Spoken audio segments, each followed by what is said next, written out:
জীবনের কোনো ক্ষেত্রে হতাশ হওয়ার কোনো সুযোগ নাই।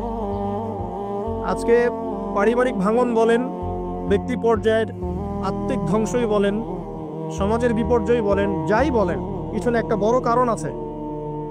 সেটা হলো আল্লাহ থেকে দূরে থাকা মানুষ, আল্লাহ থেকে হতাশ হয়ে যাওয়া।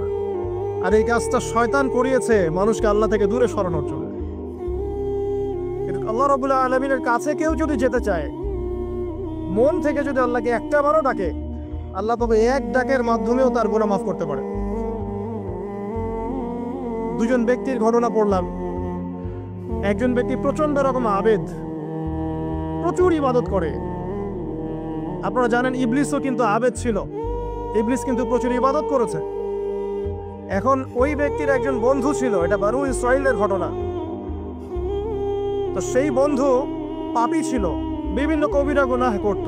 আর এই আবেদ ব্যক্তি বারবার তাকে নসিহত করত, গুনাহ ছেড়ে দাও, তুমি পাপ করছো, গুনাহ ছেড়ে দাও। তখন সেই ব্যক্তি যে পাপ করছে সে বলতো যে আল্লাহ কি তোমাকে আমার রক্ষক বানিয়েছেন? আল্লাহ কি তোমাকে আমার উপর দারোগা বানিয়েছেন? আমাকে আল্লাহর হাতে ছেড়ে দাও, আমাকে নসিহত করতে এসো না। একদিন এই আবেদ ব্যক্তি তার বন্ধুকে একটা জঘন্য পাপ করতে দেখলো, এমন একটা পাপ যেটা দেখে তার মনে ধারণা আসলো এটা চরম জঘন্য একটা কাজ। তখন সে মুখ ফসকে বলে ফেলল যে আল্লাহ তোকে আর মাফ করবে না, আল্লাহ তোকে জান্নাত দিবে না। আল্লাহ রাব্বুল আলামিন মালাকুল মউতকে এই দুজনের কাছে পাঠালেন, দুজনের রূহকে কবজ করা হলো। এবার আল্লাহ পাক তার সামনে তাদেরকে উপস্থাপন করে বললেন যে তোমাকে আমার রহমত সম্পর্কে কে গ্যারান্টি দিয়েছে যে আমি কাউকে রহমত করবো কি করব না? যাও, আমি তোমাকে জাহান্নামে পাঠালাম, ওই ব্যক্তি যে আমার রহমত প্রত্যাশা করেছে আমি তাকে জান্নাত দিয়ে দিলাম। দেখুন, এই হাদিসটা শুনলে মনে হয় বাহ্যিক হয়তো বা মুখের একটা কথার কারণেই সে জাহান্নামে চলে গেল।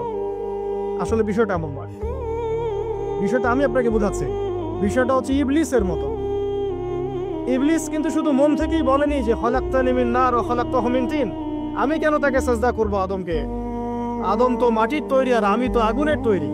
এটা ইবলিসের শুধু মৌখিক স্টেটমেন্ট ছিল না, কারণ কি ছিল? আবা ওয়াস্তাকবার, সে উদ্ধত হয়েছিল, অহংকার প্রদর্শন করেছিল। ভিতর থেকে ইন্টারনালি সে অহংকারী ছিল, সে আন্ডার এস্টিমেট করে কথাটা বলেছে, শুধু মৌখিকভাবে বলে নাই। কিন্তু ঠিক এই ব্যক্তির ঘটনা এমনই, সে মন থেকে অহংকারী হয়ে উঠেছিল, যদিও বা সে আবেদ ছিল।